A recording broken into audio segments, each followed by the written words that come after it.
नमस्कार, मेरा नाम है जितेंद्र चौहान और आप देख रहे हैं स्टेट मिरर हिंदी। आज हम बात करेंगे प्रधानमंत्री नरेंद्र मोदी की आगामी इजराइल विजिट को लेकर, जो कि बहुत महत्वपूर्ण मानी जा रही है। और ये विजिट इसलिए महत्वपूर्ण हो जाती है क्योंकि जिस तरीके से मिडल ईस्ट में काफी घमासान मचा हुआ है। ईरान अमेरिका आमने सामने हैं, तमाम जो अरब देश हैं वो एक दूसरे के खिलाफ तलवारें ताने हुए हैं। ऐसे में प्रधानमंत्री का वहां जाना बहुत सारी चीजों को क्वेश्चन क्रिएट करता है कि क्या वाकई में भारत की स्थिति इतनी मजबूत हो गई है कि दूसरों देशों के हितों के भी ध्यान रखते हुए जा रहा है। साथ ही साथ भारत अपने हितों को कितना वहां पर सही तरीके से रख पाएगा, और क्या कुछ इस दौरे के अंदर निकल कर आने वाला है, क्या कुछ डील होने वाली है। हमारे साथ एक बेहद खास मेहमान है, प्रोफेसर मंजरी सिंह हैं, जो कि इजराइल मामलों की जानकार हैं। मंजरी जी, बहुत स्वागत है आपका स्टेट मिरर में। जी, thank you so much. Thank you invite करने के लिए मुझे। मंजरी जी, जी पीएम साहब जाने वाले हैं इजराइल में, और हमने देखा है कि ये विजिट बहुत अवेटेड विजिट है। क्या कुछ इस विजिट से मायने हैं और क्या कुछ निकल कर सामने आने वाला है, क्योंकि हम देख रहे हैं कि दोनों देशों के बीच में जो संबंध है पहले से बहुत काफी बेहतर हुए हैं और स्ट्रांग होते जा रहे हैं। क्या लग रहा है इस विजिट जी से आपको कि क्या क्रक्स निकल कर आ रहा है? मेरे कहने से पहले तो मुझे लगता है कि प्राइम मिनिस्टर नेतन्याहू ने ऑलरेडी इस विजिट को, इस अपकमिंग विजिट को हिस्टोरिक साबित कर दिया है। हम्म। क्योंकि अगर आप देखें तो प्राइम मिनिस्टर जब 2017 में गए थे तो वो भी एक लैंडमार्क विजिट थी। वहां पे भी उन्होंने डी हाइफनेट किया था हमारे हम्म। रिलेशंस इसराइल और पैलेस्टाइन के बीच में। हमने ये कहा था कि एक तरफ हम पैलेस्टाइन का जो हमारा सपोर्ट है उसको हम मद्देनजर रख के उसको हम साथ साथ लेके, बट क्योंकि अभी के टाइम में जियो इकोनॉमिक फैक्टर्स ज़्यादा इम्पोर्टेंट हैं, हम्म। इकोनॉमी ग्रो करना ज़्यादा इम्पोर्टेंट है, हम टेक्नोलॉजी बिल्कुल। के क्षेत्र में आगे बढ़ना चाहते हैं, तो ऐसे सारी चीज़ों में इसराइल के साथ भी संबंध रखना बहुत इम्पोर्टेंट है। बहुत इंपॉर्टेंट। अभी की जो अपकमिंग विजिट है ये मुझे लगता है इसलिए भी इम्पोर्टेंट है क्योंकि यहाँ पे ये सिर्फ इसराइल और इंडिया की रिलेशनशिप के को हम्म। मद्देनजर देखते हुए नहीं देखना चाहिए। ये हम्म। एक बहुत ही कैलिब्रेटेड और बहुत ही regional kind of a framework है। India hmm. और इसराइल की रिलेशन तो मजबूत है ही है, हमें पहले से बिल्कुल पता है। बिल्कुल। अभी के टाइम में क्या हो रहा है कि उस रिलेशनशिप को ये और भी ज्यादा एक्सपैंड करने की कोशिश कर हम्म। रहे हैं, हम्म। मल्टीलेटरली और मल्टी डायमेंशनली ऑल्सो। तो ओके। उस तरह से अगर आप देखें तो ये विजिट भी काफी हिस्टोरिक होने वाली है। जी मुझे ये आपको लगता है, क्योंकि जो टाइमिंग है वो बहुत इंपॉर्टेंट होती है किसी भी इवेंट की, अगर टाइमिंग देखते तो बड़ी इंपॉर्टेंट हो जाती है वो। क्योंकि इस वक्त हमने देखा है कि किस तरीके से मिडल ईस्ट में और मिडल वेस्ट में जो घमासान मचा हुआ है, चाहे हम ईरान की बात कर लें या यूक्रेन की बात कर लें, अगर थोड़ा आगे बढ़ जाते हैं तो अ, तमाम जो मिडल ईस्ट के देश हैं वो भी सुरक्षा को लेकर बेहद चिंतित हैं। और ईरान जी का युद्ध अमेरिका से कभी भी हो सकता है। इसराइल के सामने भी बहुत सारी चुनौतियां इस टाइम हम देख रहे हैं, क्योंकि वो भी एक फ्रंट पर वॉर भी लड़ रहे हैं। क्या आपको लगता है कि जो टाइमिंग है प्रधानमंत्री की वहां जाने की, ये कहीं ना कहीं दर्शाती है कि भारत की जो इंपॉर्टेंस है इस वक्त पूरे मिडल ईस्ट में, मिडल वेस्ट में, या फिर कहीं अन्य देशों में बहुत ज्यादा बढ़ गई है, और उनको कहीं ना कहीं नजर आता है कि पीएम मोदी एक मध्यस्थता की भूमिका अच्छी निभा सकते हैं रिलेशनशिप में दूसरे देशों के साथ? जी बिल्कुल। अगर आप देखें तो इंडिया जो है, इंडिया अपनी स्ट्रेटेजिक ऑटोनॉमी को लेके काफी ज्यादा मतलब एक्टिव है। स्ट्रेटेजिक ऑटोनॉमी पे ही हम्म। वो बात करना चाहते हैं और उसको वो मेंटेन रखेंगे। जो रीजनल टेंशन्स हैं ये हमेशा ही हमारा इंडिया का हमेशा ही एक मत रहा है कि हम किसी भी हम्म। रीजनल जो कॉम्प्लेक्सिटीज हैं उसमें हम इन्वॉल्व नहीं होना चाहते हैं, क्योंकि हम्म। हम डायरेक्शन नहीं देना चाहते, हम उनके इंटरनल मैटर्स में नहीं। तो एक तरह से अगर आप देखें तो ये एक तरह का ऑप्शन वो क्रिएट कर रहा है। तो जैसा कि आपने कहा कि इंडिया महत्वपूर्ण है, बिल्कुल ये एक हम्म। स्ट्रेटेजिक भी है, क्योंकि अगर आप देखें तो रीजन को मोस्टली कॉन्फ्लिक्ट के सेंस में ही जाना जाता है। तो हम्म। यहाँ पे जो इंडिया की जो मध्यस्थता तो नहीं कहेंगे, पर इंडिया का जो इंटरेक्शन है वो हम्म। डेवलपमेंट ओरिएंटेड है। ये जैसा कि मंजरी, मैंने जिसको हम पहले इसको हम इस तरीके भी कह सकते हैं कि इसराइल और अरब देशों के बीच में जो एक संतुलन बनाना, ब्रिज बनाने का काम भारत कर सकता है, क्योंकि जिस तरीके से अभी चीजें चल रही हैं उसमें भारत का रोल बहुत इंपॉर्टेंट हो जाता है, और भारत के प्रधानमंत्री एक ब्रिज का काम कर सकते हैं अरब देशों के बीच में और इसराइल के बीच संबंध सुधारने में। आपको लगता है ऐसा? वो ऑलरेडी है, क्योंकि अगर आप देखें तो हमारा देश हमारा जो रिलेशनशिप है अरब कंट्रीज के साथ में वो हम्म। स्ट्रांग है और हम्म। इसराइल के साथ स्ट्रांग है। तो मध्यस्थता उतना खुल के तो नहीं करेंगे, बिकॉज जैसा कि मैंने पहले भी कहा, इंडिया इस चीज में नहीं बिलीव करता कि वो किसी की मध्यस्थता करे, हम्म। स्पेशली ऐसे सिचुएशन में, जबकि लाइक कॉम्प्लेक्स सिचुएशन है। कॉम्प्लेक्स सिचुएशन तो है, बिल्कुल। तो वो नहीं करेंगे, बट जहां तक मैं कह रही थी कि रीजनल जो अलायंसेस है या हम्म। रीजनल जो फ्रेमवर्क है उसमें वो काम करना चाहते हैं। अभी के लिए अगर आप देखें, आप बात कर रहे थे कि टाइमिंग बहुत इंपॉर्टेंट होती है। तो हम्म। टाइमिंग की अगर करूं, और जिसकी चर्चा उतनी नहीं हो रही है, कि हम्म। अभी एआई समिट में आपने देखा कि इंडिया जो प्राइम मिनिस्टर है उन्होंने 9 कंट्रीज के साथ में अपनी हम्म। बायलेटरल बातचीत की है, उसमें से बातचीत की। ग्रीस के साथ में बातचीत की है ना। हम्म। और एक कुछ ही दिनों पहले ग्रीस के जो डिफेंस मिनिस्टर है वो भी यहाँ पे आए हुए थे, और एक डिफेंस कोऑपरेशन साइन हुआ है, बहुत हम्म। ही इंटीग्रेटेड डिफेंस कोऑपरेशन साइन हुआ है। तो मुझे यहाँ तक लगता है कि इंडिया अभी जो मिडल ईस्ट है उसके परे हम्म। ईस्टर्न मेडिटेरेनियन की तरफ देख रहा है। तो ओके। ईस्टर्न मेडिटेरेनियन आप बात करते हैं तो वहां पे ग्रीस भी है, साइप्रस भी है, इसराइल भी हम्म। है। और हम्म। पिछले साल इन तीनों कंट्रीज ने ऑलरेडी अपना एक ट्राइलेटरल नेटवर्क ऑलरेडी स्थापित किया हुआ है। उन्होंने हम्म। इंडिया को भी इसमें इनवाइट किया कि आप भी आके इस क्वाड को ज्वाइन करिए, इस हम्म। मेडिटेरेनियन क्वाड को ज्वाइन करिए। तो हम्म। बेसिकली ये नेटवर्क है, इसको आपको आईमेक के सेंस में देखना चाहिए, आपको इसको इंटीग्रिटी के सेंस में देखना चाहिए कि ईस्टर्न मेडिटेरेनियन के साथ में अगर आप वो एरिया अगर आप सिक्योर कर लेते हैं हम्म। डिफेंस और इकोनॉमी के टर्म्स में, जैसे कि हम्म। फ्री ट्रेड एग्रीमेंट्स भी हम साइन कर रहे हैं बिल्कुल। इसराइल के साथ, सारी हम्म। चीजें अगर आप लेते हैं तो आपका वो लाइन जो है वो सिक्योर हो जाएगा। सिक्योर हो जाती है ईस्ट पूरी। ईस्टर्न यूरोप वाली लाइन जो है वो बिल्कुल सिक्योर हो जाएगी। तो वहां हम्म। पे ज्यादा फोकस है, जैसा कि मैंने कहा कि डेवलपमेंट पे वो फोकस कर रहा है, वो कॉन्फ्लिक्ट को मद्देनजर नहीं रख रहा है। वो कॉन्फ्लिक्ट को साइड में रख के वो हम्म। इंटीग्रेशन कैसे, किस तरह से लाइक एक नेटवर्क स्थापित किया जा सके उसके बारे में उसके वो बारे में। सोच। बिल्कुल। जी मंजरी जी, एक सवाल ये भी उठता है क्योंकि इनोवेशन की बहुत बात होती है इसराइल और इंडिया के बीच में। हम देख रहे हैं कि रक्षा क्षेत्र को लेकर काफी चीजें होने जा रही हैं इस डील में, इस विजिट में। क्या आपको लग रहा है कि कौन कौन सी डील वो हो सकती हैं, और क्या आप भारत जो है बायर सेलर के रिलेशनशिप से कहीं ऊपर आगे बढ़कर अपने संबंधों को आगे बढ़ा रहे हैं? बिल्कुल, क्योंकि अगर आप देखें तो एक बातचीत चलती थी कि अगर इंडिया का जो डिपेंडेंस है इसराइल के ऊपर डिफेंस में अगर हो जाए तो हम हम्म। बायर सेलर के उस विशेष सर्कल से हम बाहर नहीं निकल पाएंगे, हम्म। ऐसा कहा जा रहा था। फिर ये भी कहा जा रहा था कि इंडिया और इसराइल का जो रिलेशनशिप है वो बायर सेलर ही है, क्योंकि इंडिया तो प्रो प्रो पैलेस्टाइन है। तो हम्म। उस तरह की जो हैं वो किस तरह से ट्रांसलेट होगी इंडिया और इसराइल की रिलेशन, स्पेशली आत्मनिर्भर भारत पे जब इंडिया फोकस कर रहा है, मेक इन इंडिया पे फोकस कर रहा है, तो क्या ये रिलेशनशिप ट्रांसलेट हो पाएगी या नहीं। और हम्म। यही इस एक एक तरह से आंसर है। एक तरह से इस ये जो विजिट है इसलिए भी हिस्टोरिक होगी क्योंकि अभी इंडिया का जो डीआरडीओ है उसने हम्म। एक मिशन स्टार्ट किया है जिसका नाम है सुदर्शन चक्र। सुदर्शन तो चक्र, सुदर्शन बिल्कुल। चक्र जो है, हाँ, सुदर्शन चक्र जो है एक multi layered defence iron system beam है, है एयर वो, उसमें मुझे डिफेंस। उसकी जानकारी है बिल्कुल, उसके भी हाँ चर्चा हाँ। करेंगे हम। लेजर आधारित जी तकनीक है, उसको लेकर वो बात करना चाह रहे हैं उससे। और आपको लगता है जी कि मिसाइलों के लिए भी ये तकनीक कहीं ना कहीं आइस ब्रेकर साबित हो सकती है? क्योंकि आपने जिस चीज का नाम लिया है सुदर्शन चक्र का, क्योंकि वो हमारा नाम दिया हुआ है, लेकिन उनकी अगर भाषा में हम बात करें तो आयरन बीम इसको कहा जाता है, मंजरी जी। जी जी। कितना नहीं, इंपॉर्टेंट ये वो होने वाला है? वही बिल्कुल इंपॉर्टेंट होने वाला है, क्योंकि जैसे आपने कहा कि वो ऑलरेडी इस क्षेत्र में जो एयर डिफेंस सिस्टम है, multi layered air defence system में वो ऑलरेडी अच्छा कर रहे हैं।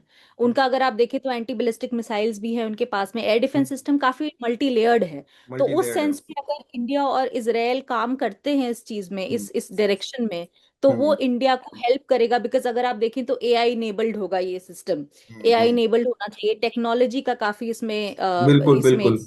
इस्तेमाल होना है।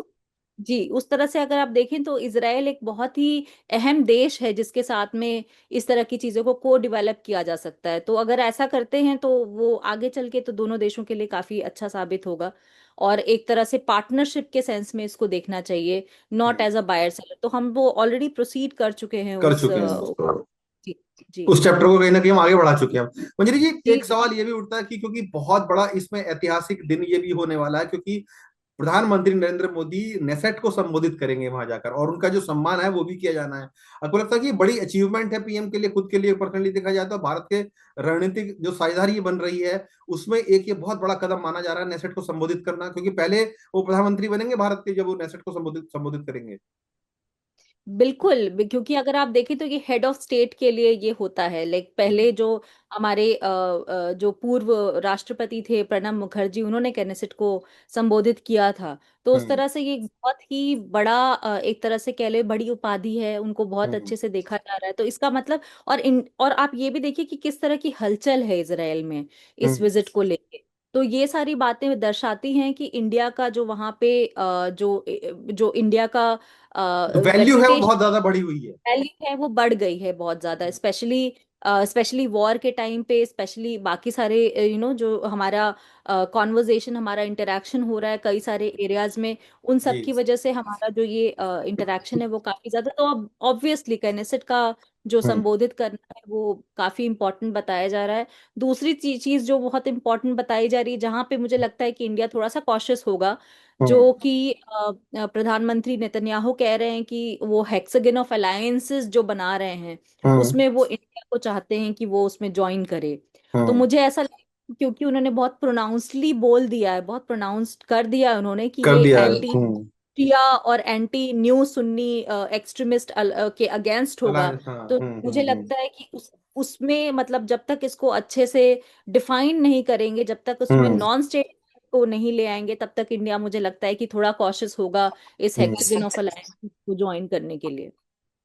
जी। मंजरी जी, आपको लगता है कि क्योंकि हमने बात की बायर सेलर की, उसका कहीं आगे बढ़ने की बात हो रही है, एफटीए को लेकर भी आपको लगता है कि अंतिम रूप कहीं ना कहीं इस विजिट में दे दिया जा सकता है? और एआई इंटेलिजेंस को लेकर बात हो, कंप्यूटिंग की बात हो, क्वाड कंप्यूटिंग, क्वांटम कंप्यूटिंग की बात हो, या साइबर सुरक्षा की बात हो, तमाम ऐसे मुद्दे हैं। क्योंकि कृषि क्षेत्र में बहुत ज्यादा भारत काम करता है इसराइल के साथ, उनकी टेक्नोलॉजी यूज हमने देखे हैं, कई सेंटर बने हुए हैं, एक्सीलेंट सेंटर बने हुए हैं। इन दिशाओं में भी आपको लगता है कि कुछ चीजें आगे बढ़ेंगी एफटीए को लेकर, खासतौर से? बिल्कुल, क्योंकि टर्म्स ऑफ रेफरेंस हम ऑलरेडी साइन कर चुके हैं।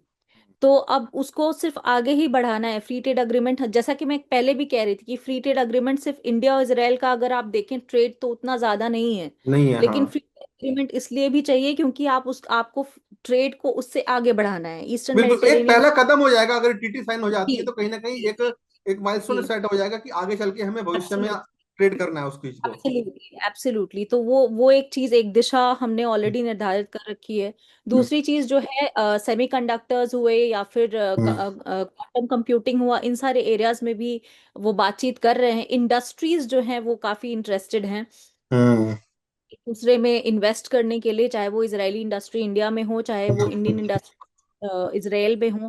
तो इस तरह बिल्कुल। की जो आदान प्रदान जो है ये हो हम्म। रहा है काफी।